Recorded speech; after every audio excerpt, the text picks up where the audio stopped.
The gate rolled shut behind Deborah Voss's white Range Rover, and she leaned out the window, clipboard pressed against her chest like a shield. "Mr. Kessler, this road is common property now," she said. "The board voted. You don't get a say." That was Tuesday, 2:47 p.m. I remember because I was standing on land my grandfather surveyed with a transit and 100 feet of chain in 1947, and a woman in a $3,000 blazer was telling me I didn't get a say. 40 homes, 800 residents, one road in, one road out. That's Ridgepoint Estates. And that Tuesday afternoon, the HOA had just torn out a cattle guard my family installed in 1958 and replaced it with a wrought iron gate, a guard shack, and a keypad system that cost, I'd later learn, $110,000. They called the old crossing unsightly. They called my family's easement informal. They called the whole 800 feet of gravel and caliche common area, deeded to the association.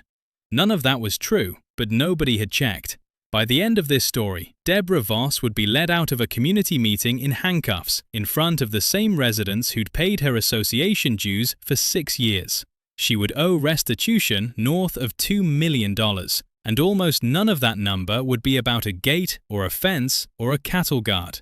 It would be about something she sold 40 families that never existed in the first place.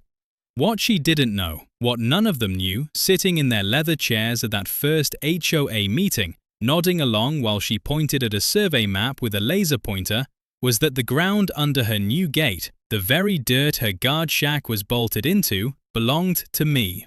Not the association, not the developer, me. And I had the paperwork to prove it, filed in the county courthouse before most of them were born. If you're watching this from Texas, from Oklahoma, from anywhere folks still fight over fence lines and water rights, I want to know.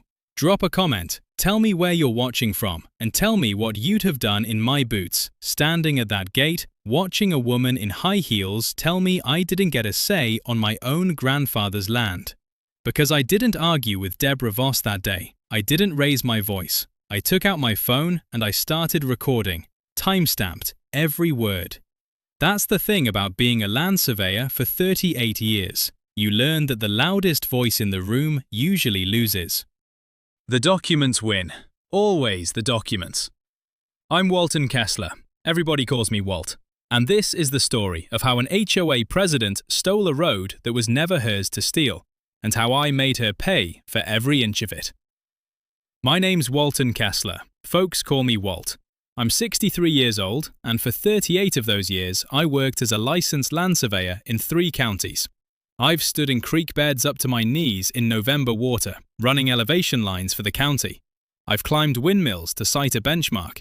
I've testified in 6 boundary disputes, and I never lost one, because I never went to court without the original monuments in my hand. The ranch is called Kessler Ranch, 1,200 acres of caliche hills, live oak, and Johnson grass, sitting on the north side of what's now called Ridgepoint County, though when my grandfather Ezra Kessler bought the first 600 acres in 1911, there wasn't a county line within 20 miles worth arguing about. Ezra came out from East Texas with $11, a wagon, and a wife named Opal who could shoot a rattlesnake off a fence post from 30 feet. He built the first house out of native limestone, 3 rooms, a well he dug by hand. My father, Thomas Kessler, added on to the ranch in the 1950s, bought the back 600 acres from a widow who couldn't keep up the taxes, brought the total to 1,200, and put in the cattle guard where the county road met our land in 1958. I still remember the smell of creosote on the new fence posts, the diesel from the tractor mixing with cut cedar, my father's hands black with grease as he welded the guard's iron rails himself. That cattle guard sat there 66 years. Cars rattled over it every day. Ranch trucks, school buses, eventually the first residents of what became Ridgepoint Estates, back when it was just 11 houses and a dirt road, and nobody thought to call it gated anything. I have my grandfather's ledger. Leather-bound, water-stained, entries in pencil going back to 1912.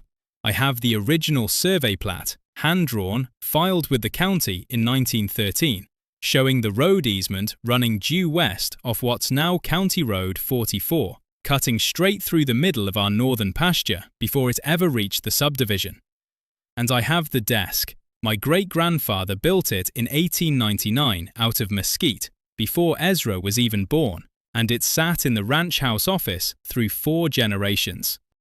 The wood's gone the colour of strong coffee. There's a burn mark on the left corner where my father set down a cigarette in 1962 and forgot about it. I still do my paperwork on that desk. I was sitting at it the morning after Deborah Voss's gate went up, going through the old plat books by lamplight, coffee gone cold, boots still dusty from walking the fence line at dawn. Behind the house, past the barn, there's a small cemetery, 3 generations of Kesslers under live oak trees, Ezra and Opal, my father and mother, my brother, who didn't come back from a rig accident in 1988. I mow around those headstones myself every second Saturday. I know every name. I know what the dirt smells like there in October, wet limestone and dry grass, and the faint diesel smell that never quite leaves a working ranch. That's what was at stake when Deborah Voss stood at my gate with her clipboard. Not just a road, not just an easement. 113 years of family buried in that ground, walked over every single day by people who thought a homeowners association could just decide to own it. Deborah Voss was 52 years old, and she drove a Range Rover the colour of fresh cream, always parked at an angle that took up a space and a half. She wore blazed that cost more than my truck payment, and carried a clipboard everywhere, even to the mailbox, like it was a badge of office. She'd been president of the Ridgepoint Estates Homeowners Association for 6 years, ever since her husband's construction company got the contract to finish out the subdivision's back 40 lots. She had a way of talking to people like she was doing them a favour by acknowledging they existed. I'd seen her do it to the mailman. I'd seen her do it to old Frank Delgado, who ran the gate shack before they built the new one. And that Tuesday, she did it to me, on land my family had held since William Howard Taft was president. "This is a formality, Mr. Kessler," she told me, clipboard against her chest. "The board's already approved the gated entry upgrade. Ridgepoint's a premier community now. We can't have livestock crossings and open access. It's a liability issue." I didn't say much back. I've learned, in 38 years of survey work, that the person asking the fewest questions in a dispute is usually the one who already knows the answer. The letter came 4 days later. Tuesday. Again, I noticed that later, how everything with the Ridgepoint board seemed to land on a Tuesday, like they had a standing meeting to decide who to squeeze that week. It arrived by regular mail, not certified, which told me something all by itself. If you're confident in a legal notice, you send it certified. You want a receipt. Deborah Voss didn't want a receipt. The letter was on Ridgepoint Estates' HOA letterhead, embossed, gold seal at the top like it was issued by a court instead of a clubhouse committee. It informed me that the roadway crossing my property, described only as the ranch access corridor adjacent to the estate's entrance, was, per section 4.2 of the association's governing documents, common area maintained for the benefit of all members, and that my recent installation of a locked chain across said corridor constituted obstruction of a shared easement under the association's covenants. Fine of $250 a day, retroactive to the date I'd closed the old cattle guard crossing. I read it twice at the mesquite desk, lamp still on, though it was near noon, because a norther had blown in and the sky outside was the colour of wet slate. I could hear the wind working the tin roof of the barn, that particular groan it makes before rain. I set the letter down next to my grandfather's ledger, and for a long moment I didn't do anything at all. I just sat there and let myself be angry, quietly, the way you let a horse settle before you put a saddle on it. Then I got up, walked to the gun safe where I kept my file box, not guns, files, though the box sat right next to the rifles, which felt appropriate somehow. And I pulled the original 1913 survey plat, the 1958 easement modification my father filed when he put in the cattle guard, and the tax parcel maps going back to 1961. I laid them all out on the desk under the lamp. I photographed the HOA letter, front and back, with a timestamp app that burned the date into the image. 9:14 a.m. the following morning, good light through the east window. I photographed my own chain and lock at the property line, where the old cattle guard used to sit before the association tore it out. I photographed the new gate itself from the county road, standing on the shoulder, careful to keep both boots on public right-of-way so nobody could claim I'd trespassed to take a picture of my own land. Then I did the thing that 38 years of survey work had taught me to do before anything else. I wrote everything down. Time, date, weather, who said what. A yellow legal pad, 1 line per entry, no editorializing. Tuesday, 2:47 p.m. D. Voss states board has voted, road is common property. Confirmed, no board resolution number cited. Thursday, mail delivery, approximately 11 a.m. HOA notice of fine received, not certified, no return receipt requested. I have learned, across 4 decades of being called to testify, that the person who keeps the calmest record wins the room. Juries don't trust anger, they trust dates. I drove into town that Friday and mailed my response by certified mail, return receipt requested, to Deborah Voss personally and to the HOA's registered agent, a PO box in the next county over, which struck me as odd for an association that claimed such deep local roots. In my letter, I made no threats. I simply requested, in writing, a copy of the recorded instrument establishing the association's ownership of the common area in question, along with the book and page number where it was filed with the county clerk. I never got an answer to that letter. What I got, 6 days later, was Deborah Voss standing at my gate again, except this time she wasn't alone. She had a man with her I didn't recognize, mid-30s, golf shirt with the Ridgepoint Estates logo stitched over the pocket, and a laminated map rolled under his arm like a diploma. "Mr. Kessler," she said, "this is Grant Ola, our community liaison. We're prepared to be reasonable about this. The board's willing to grandfather your cattle operations if you simply agree to the shared use agreement." "Show me the recorded easement," I said, "book and page." She smiled the way people smile when they've never once been asked a question they couldn't answer with volume instead of substance. "It's association property, Mr. Kessler. It doesn't need to be some separate recorded instrument. It's in our governing documents." "Governing documents aren't deeds," I said. "You can't vote yourself into owning land that was never conveyed to you. Somebody would have had to sign that over. Deed, easement grant, dedication plat. Something with a notary stamp and a filing number." Her smile thinned out. "We'll see you in front of the board," she said, and got back in the Range Rover, tires spitting gravel as she turned around in my own driveway. I stood there a long moment after the dust settled, listening to a mockingbird going through its whole repertoire in the mesquite tree by the cattle guard, and I thought, she doesn't have it. She's never had it. She's been running this whole gate like a bluff at a poker table, and nobody's called her yet. That night, I started digging, the way I dig into any disputed boundary, from the courthouse out, not from the argument in. The county clerk's office smelled like it always did, dust and old paper and the particular mildew of basement archive rooms that never quite dry out. I'd spent half my career in rooms like that one, and the clerk, a woman named Sandra Ibarra, who'd been there almost as long as I'd been surveying, pulled the original plats books for me without even asking why. "Kessler Ranch," she said, sliding the heavy book across the counter. "Your granddad's handwriting's all over these old filings. Man had beautiful penmanship." The 1913 plat confirmed everything I already knew in my bones. The road easement ran through the northern third of what was now Section 14, entirely inside the boundary my grandfather had fenced.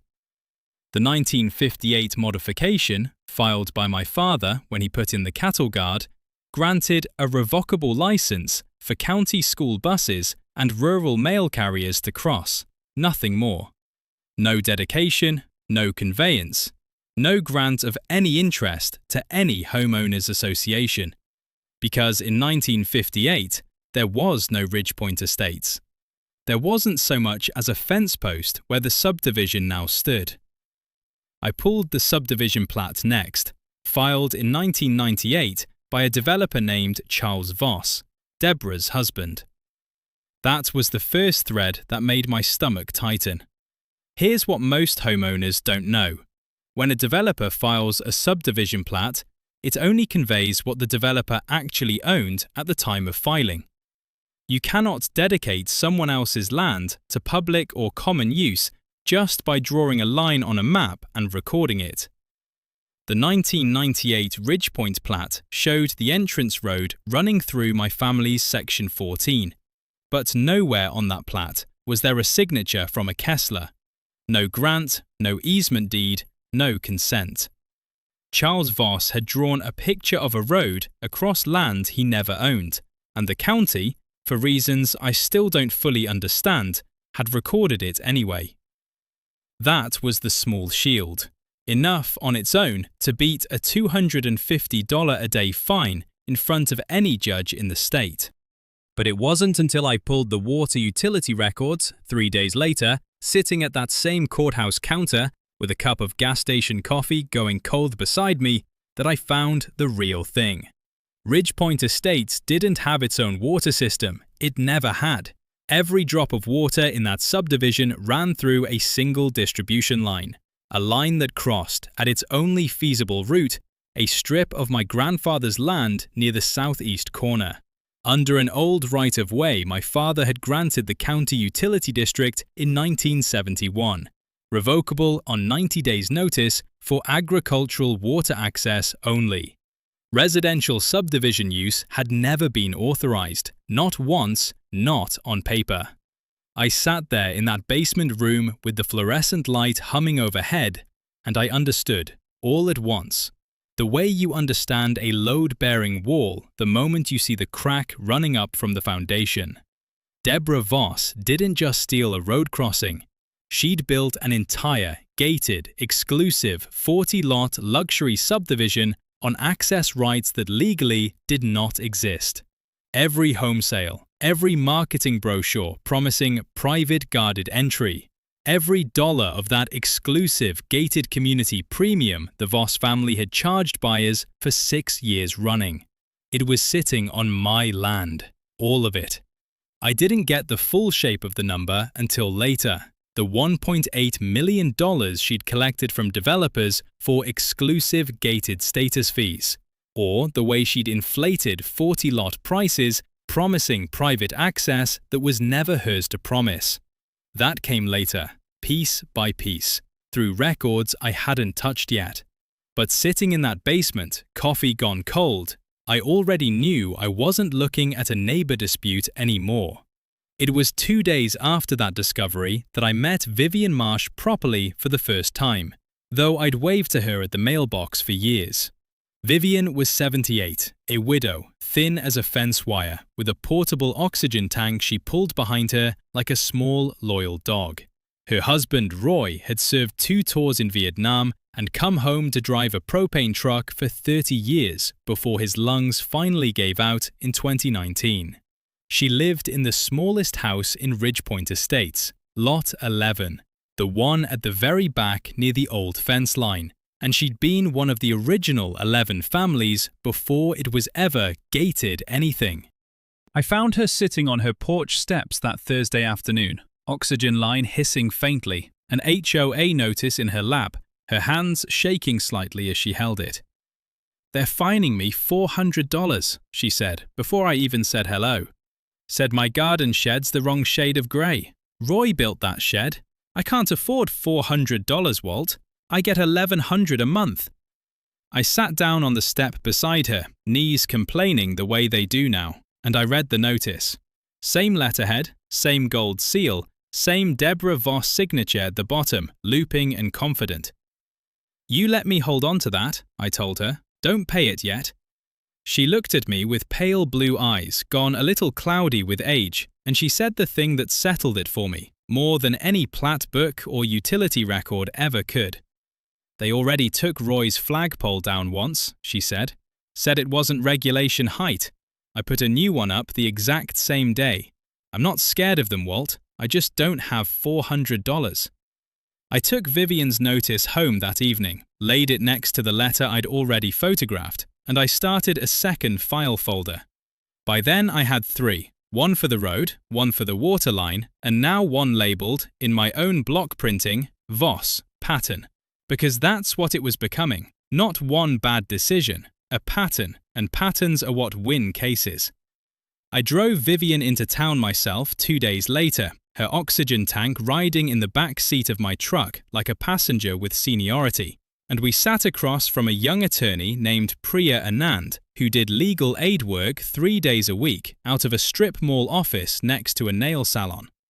Priya read the shed notice, read the flagpole complaint from the year before, pulled up the HOA's fine schedule online, and shook her head slowly.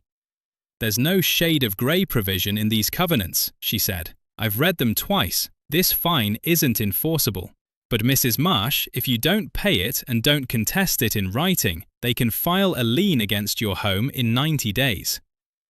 A lien, Vivian repeated, like she was tasting the word and didn't like it. On a fixed income, with an oxygen concentrator running 20 hours a day, Priya said, not unkindly, a lien is how people lose houses they own outright. I paid the $400 myself that afternoon, cash, and had Priya draft a formal written objection anyway, certified mail, so there'd be a paper trail showing the fine was disputed under protest. Here's what most homeowners don't know. Paying a wrongful HOA fine without written protest can sometimes be read later as acceptance of the association's authority to issue it. You don't just pay, you pay and object, in writing, every time. Or you hand them the very authority you're trying to deny they have. I didn't tell Vivian yet what I'd found in the water records. I didn't tell anybody. A land surveyor learns patience the same way a rancher learns weather. You don't fight the front coming in. You get your stock into the low pasture and you wait it out. What I did instead was build my case the way I'd build any boundary survey. Monument by monument, document by document, witness by witness. I filed a formal request with the county for a certified copy of the 1913 plat and the 1958 easement modification. Paid the fee, got them notarized. I contacted the State Land Office and requested the original GLO field notes from my grandfather's initial survey. The actual chain and compass bearings Ezra Kessler recorded in 1913 cross-referenced against the courthouse copy, because a land surveyor knows original field notes carry more weight in Texas courts than any recorded plat, under Texas Natural Resources Code Section 21.001 and the long line of boundary case law that follows it. Original monuments control, not description, not intention. The iron pin in the ground, where somebody actually drove it, which meant I needed to find my grandfather's original iron pins. 3 of them, according to his 1913 notes, marking the northeast corner of Section 14. The exact corner the Ridge Point entrance gate now sat astride. I spent 4 mornings out there with a metal detector, a shovel, and my father's old brass compass, walking transects across caliche and Johnson grass in the grey early light, boots soaking through with dew, the smell of crushed sage rising up every time I put a foot wrong. I found the first pin on the 3rd morning, 8 inches down, exactly 141 feet from where Ezra's notes said it would be. Rusted, capped, unmistakably a 1913-era survey monument. I photographed it in place before I touched it. GPS tagged the coordinates, called Sandra Ibarra at the courthouse to come out as a witness before I extracted it, because an unwitnessed monument recovery is worth nothing in front of a judge. She came out on her lunch break, in her cardigan, and watched me lift that iron pin out of the ground like it was a surgical procedure. Which, in a way, it was. I found the second pin 2 days after that. The third, I never found. probably ploughed under sometime in the 60s, but 2 out of 3 original monuments, cross-referenced against original 1913 field notes, witnessed by a county official, was more than enough. It placed the Ridgeport Estates gate, the guard shack, and roughly 600 feet of entrance roadway squarely inside my deeded property, with almost a full acre to spare. I still didn't move. Not yet. A good surveyor doesn't just find the line. He documents it so thoroughly that nobody sane would argue it in front of a jury. I hired an independent licensed surveyor from 2 counties over, a woman named Corinne Fitch, someone I'd known professionally for 15 years and who had zero connection to Ridgepoint or the Voss family, to conduct her own boundary survey, blind, without me telling her what I'd already found. Her results matched mine within 4 inches. I had her stamp and seal a formal survey plat, filed it with the county, and now there were 2 independent, licensed, sealed surveys sitting in the public record confirming what I already knew. While I was doing all that, quietly, on my own schedule, Deborah Voss was doing something else entirely. It happened on a Wednesday, 6:15 p.m., the light going long and gold across the pasture the way it does in late October.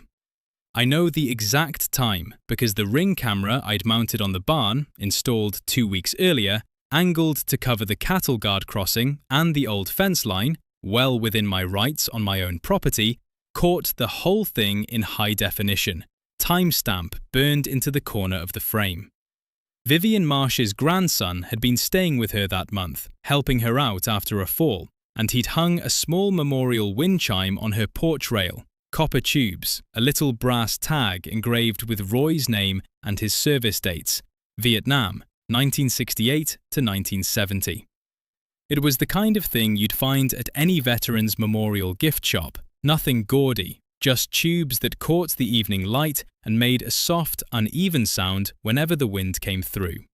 The HOA's Wednesday notice, hand-delivered, no mailing, no certified receipt, cited it as an unauthorized exterior modification, decorative item on load-bearing structure, in violation of Section 7.4, and gave Vivian 24 hours to remove it or face immediate association action. 24 hours came and went. Vivian, scared and confused, and not sure what association action even meant, hadn't taken it down. She'd called me instead, voice thin over the phone, oxygen hiss audible in the background. Walt, they said they're coming to remove it themselves if I don't. I told her to do nothing, to let them come, and to make sure her porch light was on. My barn camera caught Deborah Voss arriving in the Range Rover at 6:15 p.m., Grant Ola in the passenger seat, and a maintenance worker in a Ridgepoint golf shirt climbing out of the bed of his truck with a pair of bolt cutters. They walked up Vivian's porch steps, onto her private property, past a no trespassing sign the association itself had approved, back when Vivian first put in her rose bushes, and the maintenance man cut the chime down from the rail, the little copper tubes clattering onto the wood porch floor with a sound like wind chimes falling, which is exactly what they were. Deborah Voss stood there in her blazer, hands on her hips, and said, loud enough that the camera's audio caught every word clean, "I don't care whose husband it is. Rules are rules. If Mrs. Marsh has a problem with that, she can bring it to the board." Vivian, standing in her doorway with her oxygen line trailing behind her, said something too quiet for the camera to catch, but I saw her face when I reviewed the footage later that night, alone at the mesquite desk, lamp burning, and I felt something go very still and very cold inside me. That footage, trespass onto a private residence, destruction of personal property, a direct verbal admission on camera, was Texas Penal Code Section 28.03 criminal mischief, plain as day, and quite possibly Section 30.05 criminal trespass on top of it, given they'd stepped past a posted sign to do it. I didn't call the sheriff that night. I wanted more. I wanted the pattern complete, the gate crossing and the water line, and now this. All documented, all witnessed, all filed, before I brought anyone official into it. So I did what I'd been trained to do for 38 years. I built the case so tight that when it finally came apart in public, there would be no arguments left for anybody to make.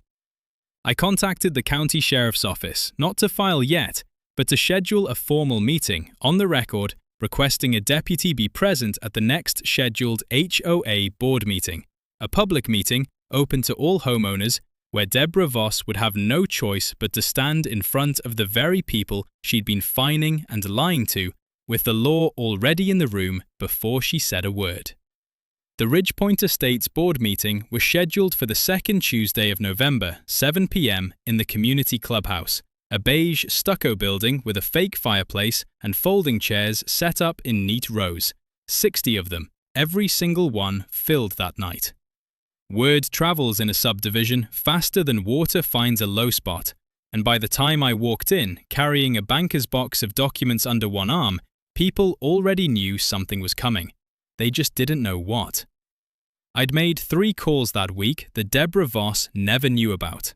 The first was to Sheriff's Deputy Ray Holcomb, who'd taken my criminal mischief complaint on the wind chime footage and agreed, on the strength of that video, to attend the meeting in an official capacity, in uniform, parked in the lot before residents even arrived. The second was to the county's civil process server, to have Deborah Voss and the HOA board formally served with my quiet title lawsuit that afternoon, so the paper would already be in her hand before she ever took the podium. The third was to a reporter named Denise Okafor at the regional paper, who covered county land disputes and who I'd worked with twice before on unrelated surveying stories. She sat in the back row that night with a notepad and a small recorder, and nobody in that room but me knew who she was.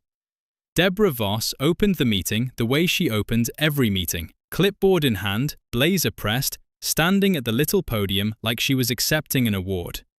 First item of business, she said, continued discussion of the gated entry security upgrade and associated cost assessments. Before we get to that, I said, standing up from my folding chair, I'd like to enter something into the record. She looked at me the way she'd looked at me at the gate that first Tuesday, that same flat, unbothered smile. Mr. Kessler, public comment is item 6 on the agenda. This isn't public comment, I said. This is a notice of trespass, a demand for immediate removal of association property from private land, and a copy of 2 independent, licensed, county-filed boundary surveys confirming that the entrance gate, the guard shack, and 600 feet of what you've been calling common area roadway sit entirely on Kessler Ranch land. The room went very quiet. Somewhere near the back, a folding chair creaked. I walked to the podium, set the banker's box down on the table beside her, and pulled out the 2 survey plats, sealed and stamped side by side. Filed with the county 11 days ago, both surveys agree within 4 inches. I also have the original 1913 field notes from my grandfather's survey and 2 of his original iron monuments recovered under witness by the county clerk. Sandra Ibarra, sitting 3 rows back in her cardigan, gave a small nod when a few heads turned her way. This is absurd, Deborah said, but her voice had lost its flatness. The association has maintained that roadway for 6 years. Maintaining a road you don't own doesn't give you a road, I said. Section 4.2 of your own governing documents requires a recorded conveyance for common area designation. There isn't one. There's never been one. Your husband's 1998 subdivision plat drew a line across land the Kessler family never sold, never dedicated, and never signed away. Grant Ola, sitting near the front, had gone very pale. I pulled the water utility records next. This subdivision's entire water distribution line crosses my family's land under a 1971 agricultural easement, revocable, residential use never authorized. Every home in Ridgepoint Estates has been drinking water that flows across a right-of-way this association has no legal claim to. That's when a hand went up in the 3rd row, a man I recognized as Harold Dunmore, one of the original 11 homeowners. Deborah, he said, voice tight. Did you know about this? These are old technicalities, she said. The board's attorney reviewed. Which attorney? I asked, because I checked the State Bar Registry. Your listed HOA counsel's license lapsed 18 months ago. Denise Okafor, in the back row, was writing fast now. I pulled the last document from the box, a spreadsheet I'd built over 3 weeks, cross-referencing closing statements from the county recorder's office, 40 individual lot sales going back to 1999, each one carrying a line item labeled Exclusive Gated Access Premium, averaging $45,000 per lot. $1.8 million, I said, collected from home buyers for private guarded entry that never legally existed, because the road was never yours to guard. Deborah Voss's face had gone the color of old paper. "You don't understand what you're looking at," she said, but nobody in that room was listening to her anymore. They were looking at Deputy Holcomb, standing quietly by the clubhouse door, who chose that exact moment to step forward. "Deborah Voss," he said, "I have a criminal complaint on file, plus video evidence of trespass and destruction of personal property at the residence of Vivian Marsh, dated October 23rd. I'm going to need you to step outside with me." The room erupted, not into shouting, but into that low, stunned murmur a crowd makes when something they'd suspected for years finally gets said out loud in front of witnesses. Vivian Marsh sat near the front in a folding chair, oxygen tank at her feet, and when Deborah Voss was led past her toward the clubhouse door, hands not yet cuffed but Deputy Holcomb's grip firm on her arm, Vivian said, quiet but clear enough that half the room heard it, "That was my husband's." Deborah didn't answer. She was cuffed in the parking lot, in front of the clubhouse windows, in front of 60 homeowners who'd pressed against the glass to watch, in front of Denise Okafor's camera, which caught the whole thing for the paper's front page 2 days later. I never touched a bolt cutter. I never raised my voice past the level you'd use to order coffee. I just laid documents on a table, one at a time, until the truth had nowhere left to hide. The criminal case moved fast once the county attorney's office got involved, because the water fraud and the sales premium scheme drew in state investigators within a month. Deborah Voss was charged with theft by deception under Texas Penal Code Section 31.03, criminal mischief under Section 28.03, and criminal trespass under Section 30.05. She pled out rather than face trial, given the survey evidence and the sales spreadsheet Priya Anand's office helped me formalize into a forensic accounting report. The final restitution order came to $2,140,000. The $1.8 million in gated access premiums collected from 40 homebuyers, plus $220,000 in developer fees her husband's company had charged for exclusive entry infrastructure that was never legally cited, plus $120,000 in fines, legal costs, and a civil judgment I was awarded separately for 6 years of unauthorized use of my family's land and water easement. Charles Voss, her husband, was never criminally charged, but he lost his contractor's license in a separate civil proceeding, and the couple's home, a 5-bedroom on Ridgepoint's highest lot, went to a sheriff's sale 8 months later to help satisfy the judgment. Grant Oler cooperated with investigators, testified against Deborah in exchange for a reduced misdemeanor charge and probation, and moved out of the county entirely.